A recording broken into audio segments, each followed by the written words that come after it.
السلام علیکم ناظرین، اگر بات اسلامی تاریخ کے طاقتور ترین حکمرانوں کی کریں تو ایک سے بڑھ کر ایک عظیم حکمران ان میں موجود ہیں جنہوں نے اسلامی سلطنت کو بام عروج پر پہنچایا۔ مگر آج کی اس ویڈیو میں ہم آپ کو اسلامی تاریخ کے 5 سب سے طاقتور مسلمان سلطانوں کے بارے میں بتائیں گے، لیکن اس سے پہلے گزارش ہے کہ اگر آپ نے ابھی تک ہمارے اس چینل کو سبسکرائب نہ کیا ہو تو ضرور سبسکرائب کر لیجئے اور بیل آئیکن پر بھی ضرور کلک کر دیجئے۔ نمبر 5، سلطان ملک شاہ۔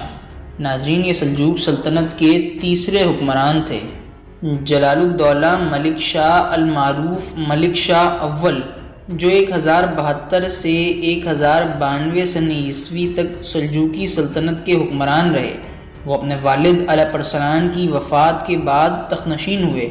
یہ لائق اور بہادر باپ کے سچے جانشین تھے اور اوصاف میں انہی کے مشابہ تھے۔ علیہ السلام نے اپنی زندگی میں ان کو نامزد کر دیا تھا۔ عباسی خلیفہ قائم باللہ نے ان کی حکومت کی تصدیق کی اور ان کا سکہ اور خطبہ سارے سلجوقی مقبوضات میں جاری ہو گیا۔ ان کا عہد سیاسی عروج، علمی ترقی اور دینی عظمت کے لحاظ سے بہت اہم تھا۔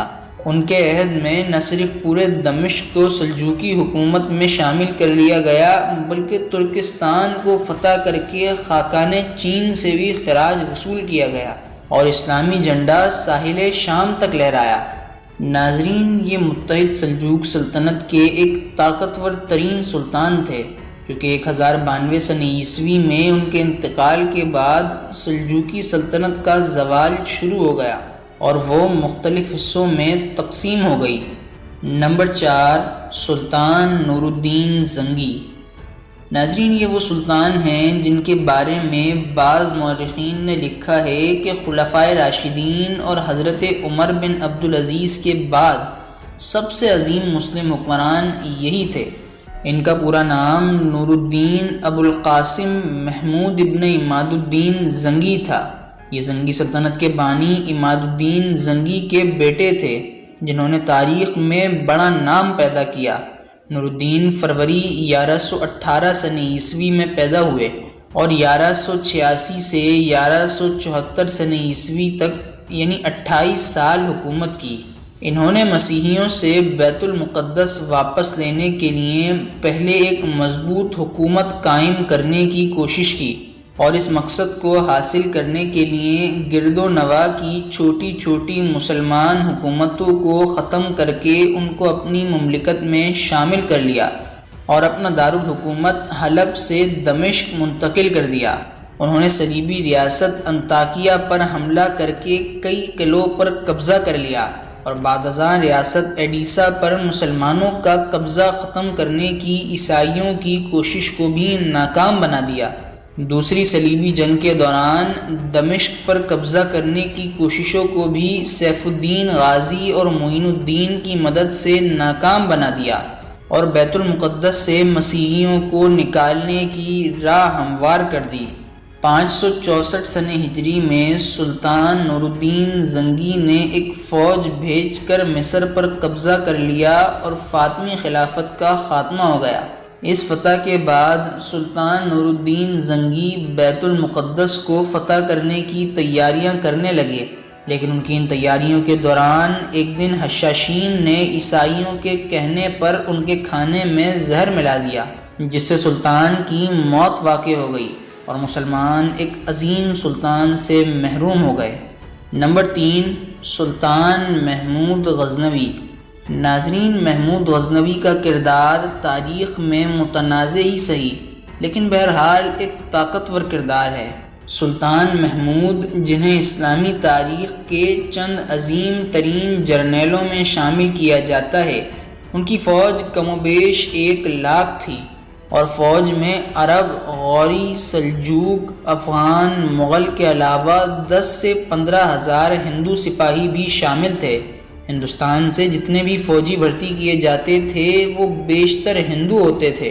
ان کا کمانڈر بھی ہندوستانی ہوتا تھا جسے سپہ سالار ہندوان کہا جاتا تھا۔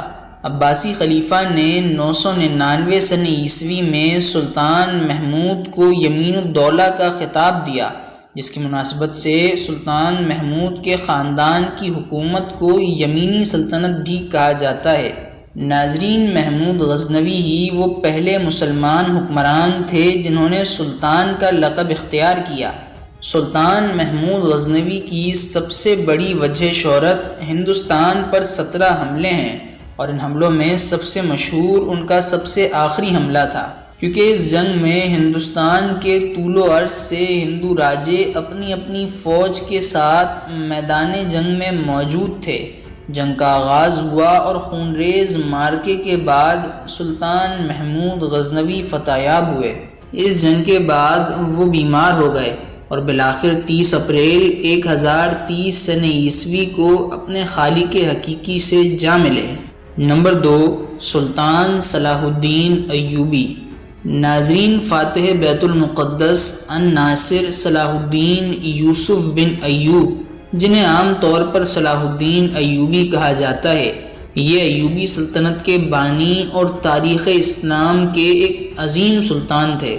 آپ نہ صرف تاریخ اسلام بلکہ تاریخ عالم کے مشہور ترین فاتحین اور حکمرانوں میں سے ایک تھے۔ صلاح الدین ایوبی 1138 سن عیسوی میں موجودہ عراق کے شہر تکریت میں پیدا ہوئے۔ آپ کی سلطنت میں مصر، عراق، یمن، حجاز اور دیار باکر شامل تھے۔ حکومت سنبھالنے کے بعد آپ نے سب سے پہلے عیسائیوں کے ظلم کے خلاف اعلان جہاد کیا، اور اس اعلان کے بعد عیسائیوں اور مسلمانوں میں ہتین کی تاریخی جنگ ہوئی، جو کہ تاریخ کی مشہور ترین جنگوں میں سے ایک ہے۔ اس جنگ میں سلطان صلاح الدین ایوبی کو فتح حاصل ہوئی۔ اس میں 30,000 عیسائی ہلاک ہوئے اور اتنے ہی قیدی بنا لیے گئے۔